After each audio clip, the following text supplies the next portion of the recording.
So good morning everyone, my name is Lalit Soni and you are watching Drishti IAS. In this live session, we will be talking about certain important articles from Indian Express.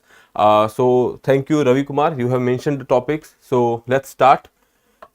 Here in this particular slide here, you can see that there are three important topics today which we will be discussing, that is RBI restricts Kotak Bank. So RBI has restricted the online operations, okay, or you can say adding clients online or opening accounts online, they have restricted that. Other than that, issuing of credit cards, okay. So these two you can say elements of the working or the services provided by the Kotak Bank has been limited by, or you can say restricted by RBI. We will see why it has happened and RBI has used which statute to go for it, okay. Then Assam posts an article 244A. So when we are talking about this particular article 244A, there is a particular thing, or you can say when we are talking about the demography of Assam, related to that there is one particular provision which has been added in the Indian Constitution, and why it is so prominent that we are talking about it while there are polls going are to be start over there. So we will see this one, and then can government redistribute private property? Okay, so you know that when we are talking about the public properties, obviously government can do that, they can redistribute the public property, that is their, within their right. Now what about the private property? Can government do that in good faith or for the public good or common good? Okay, so we will see that in this particular article. That matter is with the Supreme Court right now, so we will see what are the previous instances, and then what Supreme Court is basically dwelling into, and we will wait for the response, or you can say for the order of the Supreme Court. But as of now, we will see what is the case till now, okay. Then from around the world, we will see one or two articles, and then for your own read there will be one article. So let's start with the practice question. Before that, here you can see this is today's front page, this is political news, this is political, this is also political. So we will not go into details of these news. Now here you can see your previous question which was given to you in the last lecture. Which of the following is not a health hazard associated with ethylene oxide exposure? Okay, so when we are talking about this particular compound, we have talked about it yesterday, ethylene oxide. So it is a one kind of pesticide. Other than that, it has industrial use as well, okay. It is also a disinfectant, okay. So when we are talking about the detrimental effect of this particular compound on our health, there are carcinogenicity. As I told you, this is a compound which can lead to cancer, okay. So it is carcinogenic in nature. Then irritation to respiratory system, this was also one of the you can say disadvantage of using this particular compound. And neurotoxicity, okay. So some kind of toxicity which is related to your neurons, that is also basically the side effect of this, okay. Now hypertension, now this cannot be a side effect because this is basically because of your lifestyle, okay. So that is the right answer, D, okay. So when we are talking about this ethylene oxide, this was in news because it was found that they the industries, or you can say spice industry, there are some spice blends and the mix which they are using, in which they are in Singapore and Hong Kong, they have found the traces of this particular compound over there, and that is why the various organizations have said that consumers should actually restrict themselves from buying this particular kind of products, okay. Now we'll start with the first article of the day, that is related to your Kotak Banks. So this particular scene here, I will tell you that few years back, or when we are talking about 2022-23, since then RBI has been keeping a note of the you can say software related activities, or you can say IT related, internet related or information technology related activities of this particular bank, and they have seen that the business of the bank has increased, okay. But when we are talking about the IT infrastructure, that is not up to mark, because of which what is happening is that people or the customers who are going to avail their services on the online platforms, they are not being able to do that, okay. And that is why this particular institution, that is RBI has various times told them to go for upgradation of the IT or the software, etc. But they have not done it as as per the expectation of RBI. So this time they have actually restricted them. The RBI bars Kotak Bank from online onboarding of customers, or you can say increasing or opening the accounts online okay, or providing services online to the new customers here. And second is to issue fresh credit cards. Okay, so basically there are two things which has been restricted. You cannot go for adding further more on new customers on from the online mode, and second thing is you cannot issue fresh credit cards. Okay, so that is the action which has been taken by the RBI. Now let's see what has happened in this particular case. RBI told Kotak Mahindra to stop getting a new customer online or through mobile banking. Okay, or the second thing is they cannot issue any kind of credit card anymore. So, okay, though these two are the basically you can say restriction which has been put by the RBI. This was done under the law, that is section 35A of the Banking Regulation Act 1949. Now under this particular act, under this particular authority, they have gone for such order. Okay, that is section 35A of the Banking Regulation Act 1949. It allows RBI to step in if a bank's action harms the consumer's interest or the customer's interest. Okay, so that is what RBI has done in this particular case. Now what was the reason? As I told you, RBI found big problems with respect to the how bank manages its IT staff, okay, or the stuff. Whatever IT related services or information technology related services which has been provided by the bank, okay, they were not up to mark, and that is why there were certain problems. For example, the bank had issues with the managing IT equipment, security, and dealing with the problems. Okay. Now RBI told the bank to fix these issues in 2022 and 2023, but they did not do it properly. Even after the more checks, the bank's fixes were not good enough, and that is why RBI has come up with this action on this particular bank. The bank's digital transactions like using cards online grew very fast. As I told you, the business has grown very fast, but services were not up to mark. To put more pressure on the bank's IT system, RBI put restriction on the bank to protect these customers, and that is what the law says, that section 35A of Banking Regulation Act, that says that if there is something which is harming the customers, then only RBI can intervene. Okay, so they have done this to protect the consumer and the banking system, but the bank can't get new customers online or issue a credit card. Existing customer of the Kotak Mahindra Bank will still get services including their credit cards. Okay, so the existing customers will not feel any kind of impact of this particular decision, but the new customers will not be able to add it in this particular bank. Okay, now how Kotak Mahindra has responded? So they have said that the bank's branches, offline branches, will still add new customers because RBI has put a ban or a bar on the you can say online services. So offline bank branches still sign up new customers and offer all services except for giving new credit cards. Okay, so that is one thing. Second is the bank promises to fix IT problems quickly with the RBI's help. They also assure existing customer that their services won't be interrupted. Okay, so I hope this is clear. Now what is important over here is that when we are talking about the banks, RBI has a regulatory power. Okay, and there is this Banking Regulation Act 1949. As per that particular act, or you can say from that particular statute, RBI is deriving the authority to intervene in the functioning of the banks. Okay, so if a bank is not following the guidelines, or they are not performing in the interest of the consumers or the customers, then RBI can intervene. Okay, I hope this is clear. Now we can move further to the next article. Okay, so article 244A, we will talk about that.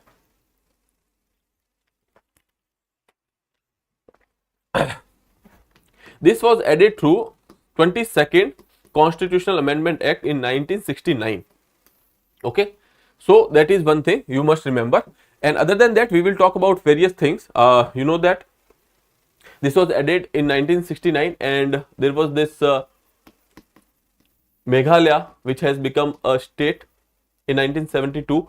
So these certain things you should remember from this article, which we will discuss. Now what is article 244? Article 244 is a provision wherein there can be a can say state within a state. Okay, what does it means? That, well, let's say this is your Assam, and this is an area which want autonomy, or which want more autonomy with their hand. So what will happen is that there will be a government of Assam that will be there, and then there will be a government of Dhipu. Okay, so now this is basically a provision which is there in article 244A. We will talk about that in detail.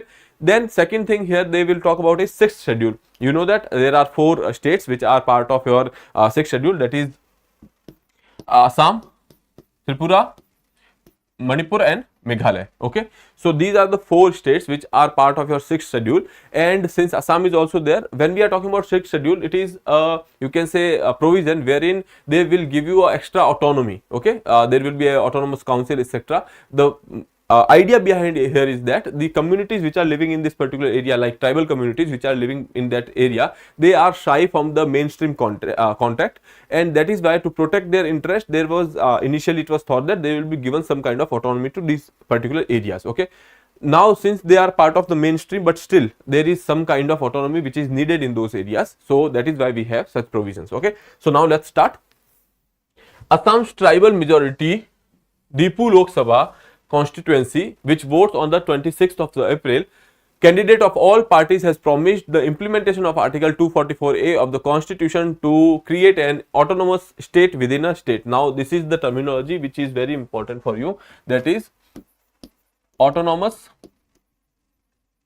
state within a state. Now, here Assam is a state.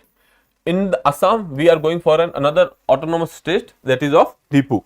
Now, the thing is, this is provided in the constitution itself by the 22nd Constitutional Amendment Act. Okay, now coming to the what is the social profile of this particular area. Okay, so there are various communities, there are various tribal communities which are living in this particular area. Here you can say this area is quite sparsely populated because of the geography of that particular place. There are various hills. Okay, nearly 8.9 lakh voters are there in this particular area, and it is reserved for scheduled tribe. Okay, it is there are 3 segments, or you can say districts, that is your Karbi Anglang and West Karbi Anglang and Dima Hasao. Okay, so these are the 3 districts. You don't have to remember the name, but just know that this is the area when we are talking about in Assam. So it is on the western part, there is this particular area. So you can say this is a autonomous, or you can say right now this has some kind of autonomy and they are wanting more. Okay, so that is the area of Dipu. So all these areas, all these districts are basically administered under the 6th schedule of the constitution. As I told you, this there is a provision as to the administration of the tribal areas in the state of Assam, Meghalaya, Tripura and Mizoram, which I have already told you. Assam, Tripura, Meghalaya and Manipur. Oh, sorry, Mizoram. Okay, so please remember that. I must have told you Manipur here. Please remember that it is Meghalaya and Mizoram. Okay. Coming to next part, here are 2 autonomous councils which are present over here, Karbi Anglong Autonomous Council and then North Chachar Hills Autonomous Council. Okay, so there is autonomous council as per the 6th schedule which are already present over here, but still there is a demand for the Article 244A's implementation in this particular area, because when we are talking about the 6th schedule, they have some kind of autonomy, but again law and order is not with them, the law making powers are not with them, they have just the administrative powers. Okay. Now coming to the next part here, there are various communities like Karbi, the 3rd largest community in this particular area, then Dimasa, Hamar, Kuki, Rengma Naga, Jeme Naga, Bodo, Garo, Assamese, Bengali, Bihari and Gorkha. These are the communities which are present in this particular area. How the seats has been represented by the members of the Karbi community since 1977, but there is the, when we are talking about the political dominance, the community that is Karbi, this is the 3rd largest tribal community in this particular area. They are basically representing this area when we are talking about the this Lok Sabha. Okay.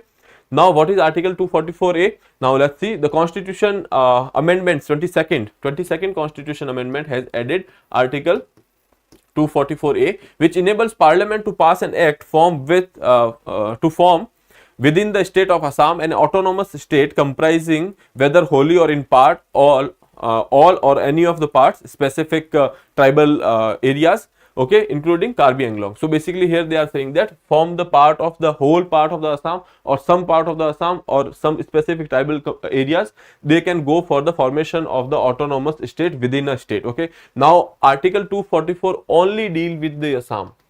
Okay. So remember that Article 244 only is there only to deal with Assam. Okay.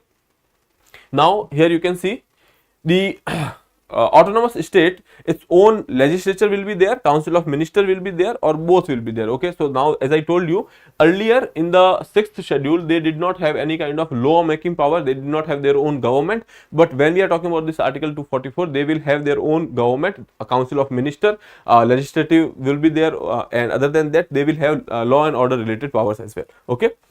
Now here you can say a step further than the provision under the 6th schedule. The autonomous council under the 6th schedule have elected representative for decentralized governance. As I told you, for the administration and the governance there will be a elected member, but have limited legislative powers, do not have any kind of control over the law and order. Okay, only limited financial powers are there, but if there is article 244A, then their power will be increased, more autonomy will be given to this particular area.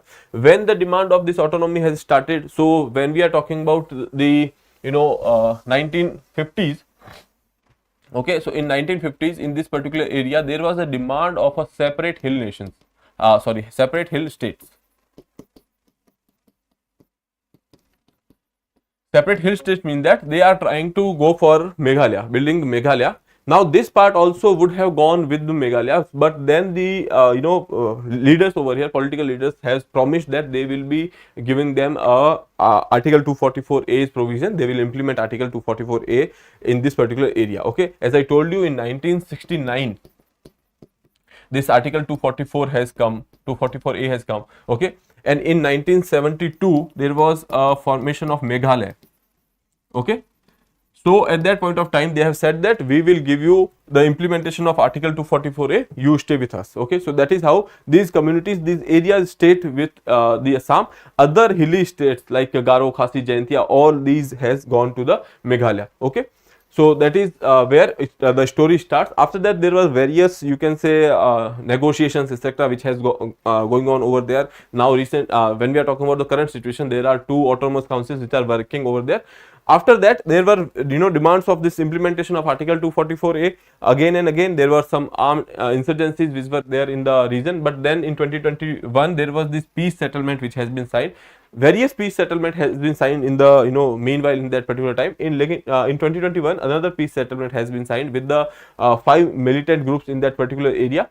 Then another was signed later on, but here you can see they have also been promised 1,000 crores, a special development package of 1,000 crores in this particular settlement. Okay, now we are seeing that there are elections again, this demand is there, and the local political parties or all the candidates of that particular area, they have in their manifesto they have said that they will go for the implementation of the article 244A in Assam. But when we are talking about the national parties, none of the national party has this particular agenda in their manifesto. Okay, so that is the story of article 244 and the polls in the Assam right now. Okay, so I hope this is clear. Now we can move further with the next article. Before that, there are certain things which I have written here for your own reference, for your revision. Here when we are talking about this Dipu area, it is in Assam. Okay, it is the least populated area Assam, in this particular Assam's constituencies. There are 3 hills district: Karbi Anglong, West Karbi Anglong. You know that there is a protected area in Karbi Anglong. So please, if you know the name, you can reply in the comment box. Okay, then there is the 3rd district, that Dima Hasao. People living in this area belongs to various tribal communities like Karbi, Dimasa, Hamur, Kuki, and we have said that the Nagas, few communities from Nagas are also living over there, Bengalis, Biharis. Okay, so all these communities are living over there. Here you can say in Assam we have this particular area which is Dipu. Okay, now I have also mentioned for you what is the deal with article 244A and what is 6th schedule. As I told you, 6th schedule gives some autonomy to the tribal areas, but it is limited. It is for the Assam, Meghalaya, Mizoram and Tripura. Okay, remember this. And then article 244A, it allows making an autonomous state within the state. Article 244A would give more power to the peoples of Dipu. It allows for making their own laws and having their own government. Okay, so I hope this is clear. Now moving to the next article.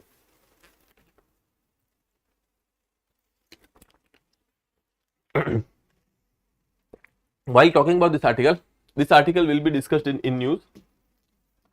I will talk to you about the background, what is the core issue, and because what Supreme Court has been discussing and what previous cases has talked about, I will talk to you about them. But again, the current issue, why this has been in news, I will give you a passing reference to that, and this will be discussed in news in details. Okay, now let's see what has happened in the Maharashtra, that there were some, you can say, old buildings okay, and owner of those buildings has been imposed with a cess. That cess was related to, you know, that cess is a, you know, a kind of tax which is charged by the government and for a specific purpose, okay. The specific purpose is that since these buildings are old, for the renovation of these buildings or reconstruction there will be a cess, okay. Then the local bodies over there, they have come up with this particular change in the local laws, which they have said that now they will take away that particular property and they will redistribute it to the needy people, okay. Now the thing is, this property is a private property, okay. Now question is that whether government can take this private property from their owner and redistribute in the for the public good, okay. So that is the basic question over here. Now we will go through the old cases wherein what stance has been taken, and now what is the question in front of Supreme Court and how Supreme Court will decide, okay. So it is clear that in Maharashtra, local bodies are trying to take away land, or you can say some buildings from there. They want to restructure it and give it to the needy people, okay. And now these buildings are basically, you can say, these are private properties, and government has imposed a cess as well, and they have challenged both the things, the cess and the amendment in the local law, okay. Now coming to the case over here. As wealth distribution dominates the news headlines in India, the Supreme Court on Wednesday begins hearing on an unrelated case about whether the government can acquire and redistribute the privately owned property if they have deemed as material resources of the community. Now this particular term, material resources of the community, why we are talking about this is that now when we are talking about this, Maharashtra government is trying to take away the property. They are saying that they are going for the material redistribution or material resources of the community. They are taking the material resources of the community and going for the redistribution of it. Now it is given under the article 39B, that is your DPSP, which says that government can do that. Government can do that for the, you can say, redistribution of the wealth, okay. So that is why this particular term has been in news. And when we are talking about the amendment in the local body, or you can say amendment in the local law which has been done, that is also related to, or you can say they have also done with respect to this particular article. They have said that DPSP, you can say, enables the government to go for such amendments, okay. Now important minority opinion. Before going into that, we will see that what was the case. There was this case, state of Karnataka versus Sri Ranganath Reddy case in 1977. There was this case which was also saying the similar thing, that can a government can take the private property or not. Here they have said that the privately owned resources did not fall within the ambit of the material resources of the community, which is given in the article 39B, that government cannot take the material resources, or you can say they cannot take the private property when we are talking about under this particular provision, okay. So that is the opinion which was given in the 1977 state of Karnataka versus Sri Ranganath Reddy case, okay. But in that case also there was this minority judgment, or you can say when we are talking about these benches, this was a 7 judge bench. So in that 4 judges has said that you cannot take away the private property.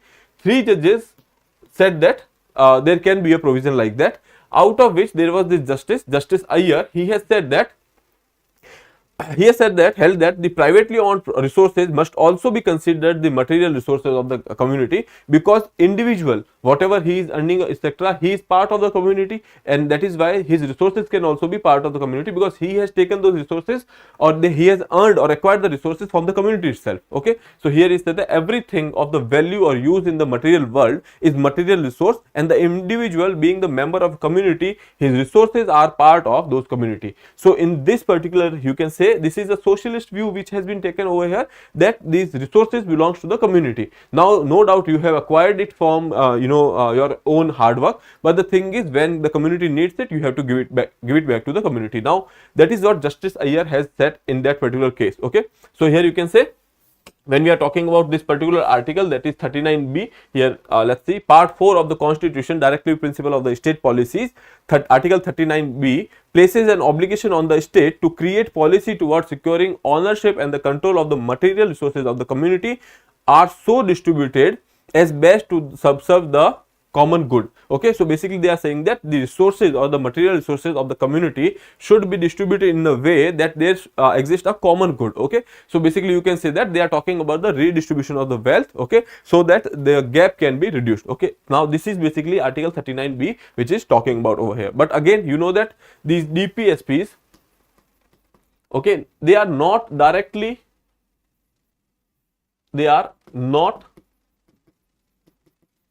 enforceable in the court. Okay, so basically you cannot go for the violation of such things in the court directly, because this can be done if there is a law which has been made by the parliament and that law holds the, you can say, validity in front of the judicial review, etc. Okay, if that law is not as part with the, or you can say this law is not constitutional, Supreme Court will struck it down. But if there is a law which has actually gone through the scrutiny of the Supreme Court, that law is there, that means that now it is enforceable in the court. Okay, but they are not directly enforceable by the virtue of being in the DPSP. Okay, so that is what has happened in that particular case. There was this particular provision. Under this provision, article interpretation of article 39B, state government of Karnataka has gone for doing something like that, and then in this particular case the judges has said that, or Supreme Court has said that, privately owned property cannot be considered a material resource of the community in the purview of article 39B. Now after some time there was another case, that is Sanjeev Coke Manufacturing Company versus Bharat Coking Coal. Okay, now this is related to your coals. Okay, and you know that in a particular time we have gone for the nationalization of the coal resources, etc. At that point of time this was the case, and again this case was related to the interpretation of article 39B. Now at that point of time what has happened, there were these private coal firms, or you can say there were private mining firms which were there. Government has tried to occupy those firms and go for the nationalization. Okay, in that time there was this case, Sanjeev Coke Manufacturing Company versus Bharat Coking Coal. And in this particular case, court has upheld that central legislation that nationalized the coal mines and their respective coke own plants rely on what Justice Iyer has ruled. Okay, the provision takes within its stride the transformation of the wealth from the private ownership into the public ownership, and not confined that to the already public owned. Okay, so now in this particular case, what is been said, that during the nationalization there was a law that legislation has actually enabled government to go for the ownership of the private, they have taken the ownership of the private owned properties and they have converted into the public owned property. So that is what nationalization is, that if there is a private company or the private resources, they will take it under the state. That is basically nationalization. Okay, so that has happened via a particular legislation. Okay, in this particular case, government the court has said that now that is fine, government can do that. Okay, so here we can say that they have taken, or they have relied on the Justice Iyer's opinion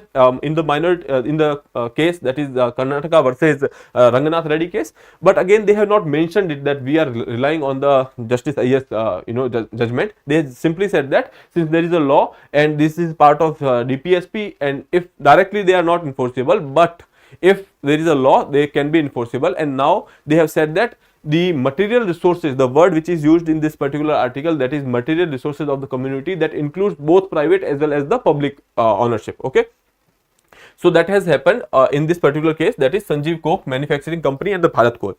Now there was other cases like Mafatlat Industries versus Union of India. Okay, they have also relied on these two cases, and they have said that as per this Sanjeev Coke Manufacturing Company case and the minority opinion of the Justice Iyer, they have relied on that, and they have also said that the material resources word which has been used in the article 39B includes both private as well as the, you can say, public property. Okay, now this is the case as of now.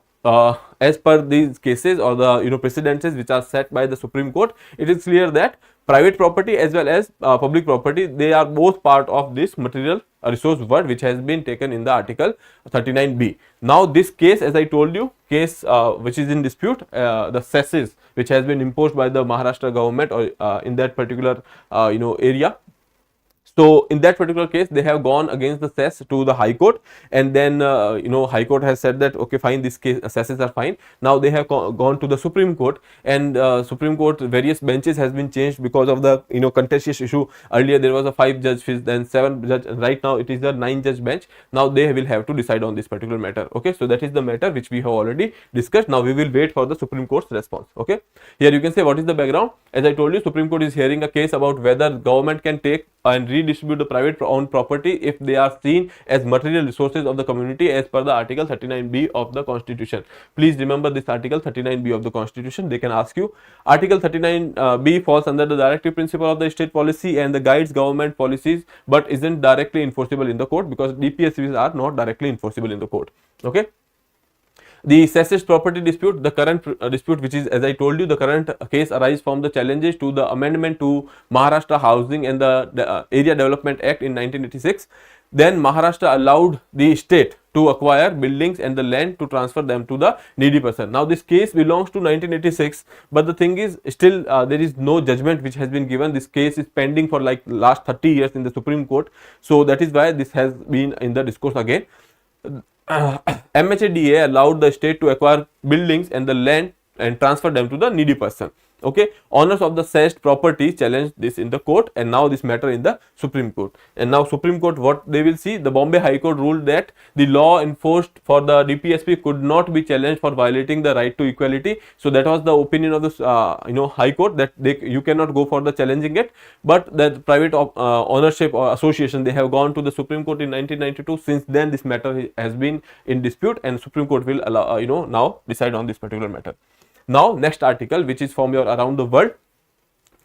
US Secretary to meet Xi Jinping tomorrow. So basically US Secretary of the State Antony Blinken has left for China, and there is a visit scheduled over here, and they will talk about certain policy matters.